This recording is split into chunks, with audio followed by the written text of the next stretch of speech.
আসসালামু আলাইকুম। আমদরিয়া নিউজে আপনাদের সবাইকে স্বাগত। আমি সিমরান। আজকের কিছু গুরুত্বপূর্ণ খবর।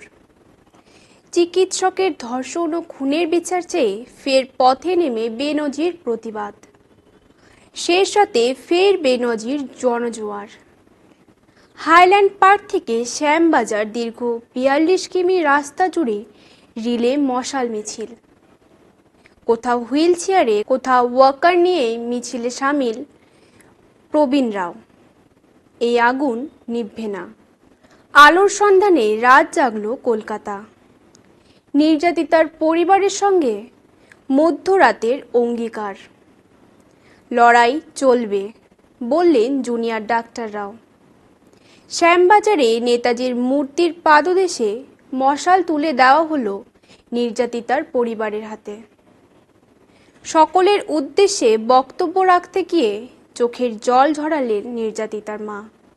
তিলোত্তমার বিচার না পাওয়া পর্যন্ত সবাই যেন তাদের পাশে থাকেন, এরকমই দাবি করা হয়েছে। পেজার, ওয়াকিটকি বিস্ফোরণের পরে এবার বিমান নিয়ে হামলা চালালো ইসরায়েল। শুক্রবার লেবনানের হিজবুল্লাহ গোষ্ঠীর ঘাঁটিতে বিমান হানা চালিয়েছে ইসরায়েল। হিজবুল্লাহর একজন সিনিয়র কমান্ডার সহ অন্তত ১৪ জনের মৃত্যু হয়েছে। সিনিয়র কমান্ডারের নাম ইব্রাহিম আকিল। তার বিরুদ্ধে একাধিক জঙ্গি হামলা চালানোর অভিযোগও রয়েছে। গাজায় যে যুদ্ধ শুরু হয়েছে তার জেরে ক্রমশ লেবনান ইসরায়েল সংঘাত বাড়ছে। পরিস্থিতির দিকে নজর রাখছে গোটা বিশ্বই। উত্তপ্ত মণিপুরে অন্তত ৯০০ জন কুকি জঙ্গি ঢুকে পড়েছে বলে আশঙ্কা করেছে গোয়েন্দারা। মণিপুরের সব কটি জেলার পুলিশ সুপারদের কাছে ওই বার্তা পাঠিয়ে বাড়তি সতর্কতামূলক ব্যবস্থা নিতে বলা হয়েছে। শুক্রবার দুপুরেই মণিপুরে এক শীর্ষ সরকারি কর্তা জানান, তারা একটি গোয়েন্দা রিপোর্ট পেয়েছেন যে প্রতিবেশী দেশ মায়ানমার থেকে ৯০০ কুকি জঙ্গি দফায় দফায় ৩০ জন করে মণিপুরে ঢুকছে। ওই কুকি জঙ্গিরা ড্রোন বোমা, প্রজেক্টাইল, মিসাইল এবং জঙ্গলে গেরিলা যুদ্ধে পারদর্শী। ১০ বছর পরে পাকিস্তানি সিনেমা মুক্তি পাচ্ছে ভারতে। ভারত ও পাকিস্তানের সম্পর্কে নানা ওঠানামার কথা সকলেই জানেন। পুলওয়ামার হামলার পরে ভারত ও পাকিস্তানের মধ্যে অনেক সম্পর্কই তলানিতে ঠেকে। তার একটি ছিল সিনেমা। দু দেশের সিনেমা এক দেশ অন্য দেশে রিলিজ করার অনুমতি দেওয়া বন্ধ করে দেয়। ১০ বছর পরে ফের সেই সম্পর্ক আবার জুড়ছে। সব ঠিক থাকলে আগামী ২ অক্টোবর ভারতে মুক্তি পেতে চলেছে পাকিস্তানের cinema the legend of মৌলাজাড।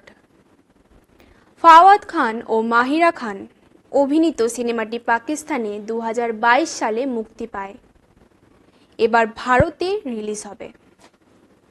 Television series Humsafar এর সুবাদে বছর কয়েক আগে ভারতীয়দের মন জেতেন ফাওয়াদ খান ও মাহিরা খান।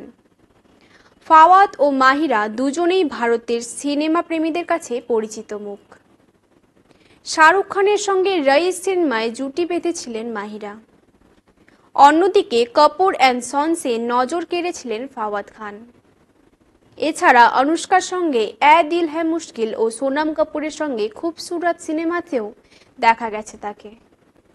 আদালতে কার্যক্রম চলাকালীন একজন মহিলা আইনজীবীর বিরুদ্ধে কর্ণাটক হাইকোর্টের একজন বিচারপতি আপত্তিকর মন্তব্য করায় শতপ্রণোদিত মামলা করল সুপ্রিম কোর্ট।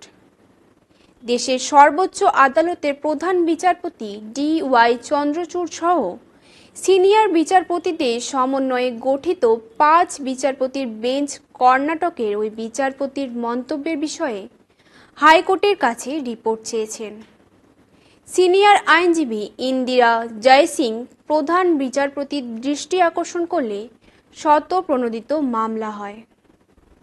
আজ এই পর্যন্তই। পরে আবার ফিরব এরকমই কোনো খবর নিয়ে। খুদা হাফেজ।